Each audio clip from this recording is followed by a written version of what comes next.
Fair housing protections and practices. Imagine you call on an apartment, make arrangements for a viewing, drive 10 minutes across town, and step out of the car. The landlord takes one look at you and says, "So sorry, the apartment is taken." You wonder, has the apartment really been taken in so short a time? Or is this discrimination based on the color of your skin, or the child who hopped out of the car with you, or the wheelchair you pulled yourself into? What do you do? Illegal discrimination in housing is real. It happens in Vermont and often goes unreported. Here's what you need to know to get help when you need it. Let's begin with a quick look at the law. The U.S. has a long history of discrimination in housing. Since the 1960s, laws have been passed to ensure that everyone has an equal opportunity to choose where they live and equal right to enjoy their home, free of discrimination. This matters as where you live determines where your kids go to school and your access to jobs, healthcare, grocery stores, and more. Based on our history of discrimination, the law established protected classes, meaning that members in a protected class are given specific legal protections against discrimination. So, what are the legally protected classes?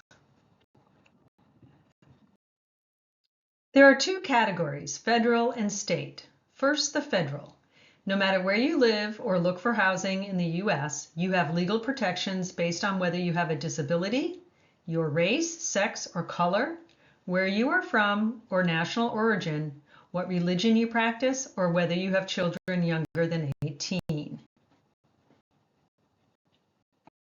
Additionally, Vermonters have extra protections based on whether they receive public assistance, such as 3 squares or a Section 8 voucher, gender identity or sexual orientation, whether they are married or not, their age, immigration status, citizenship, and if they are victims of abuse, sexual assault, or stalking.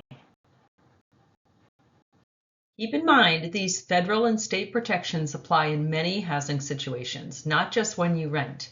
They also apply when you seek to buy a home, when you seek financing, such as a mortgage, in all housing-related transactions, and when you are living in your home. Harassment of all types, including sexual harassment, is also covered under the law.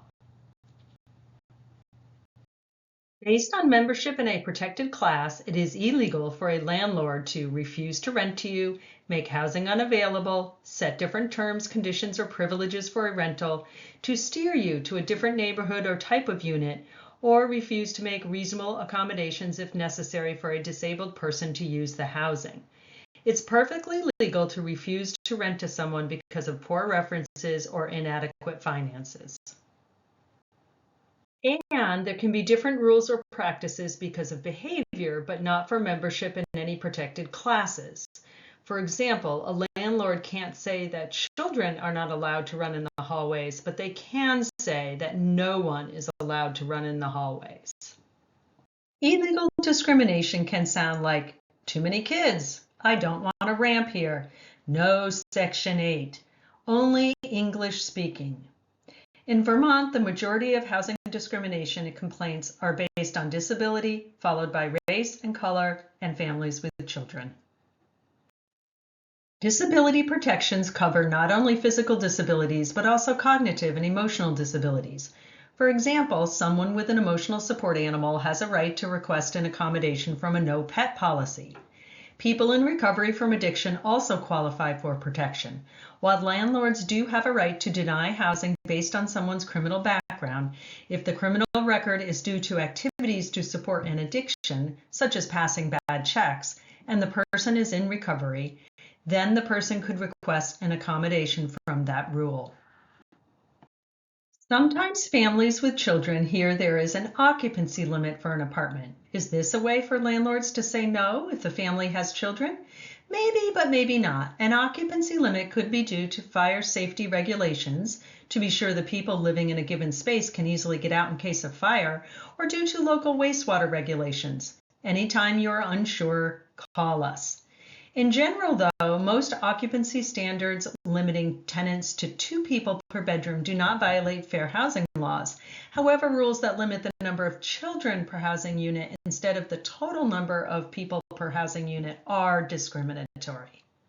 Section 8 vouchers are a form of public assistance, and it is illegal in Vermont to advertise apartments as not Section 8 approved or will not accept Section 8.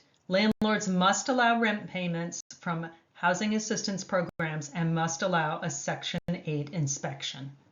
If you feel you have been discriminated against in your housing or housing search, please reach out. CVOEO's Fair Housing Project is a good first step. We can help you figure out if your situation falls into the illegal discrimination category, assess next steps, and help you fill out complaint forms. Our number is 802-660-3456, extension 110. If you are ready to file a complaint, you can reach out to Vermont Legal Aid at 1-800-889-2047, the Vermont Human Rights Commission at 1-800-416-2010, or the U.S. Department of Housing and Urban Development at 1-800-669-9777. You can also file complaint forms found on their websites.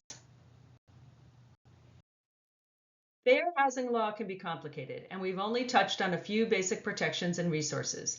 And keep in mind, all tenants have rights and responsibilities under Vermont's rental housing laws. Our tenant helpline is a great place to go if you have questions about renting in Vermont. Simply call 802-864-0099. Through our helpline, we provide information and referrals on leases, security deposits, repairs, evictions, fair housing, and more.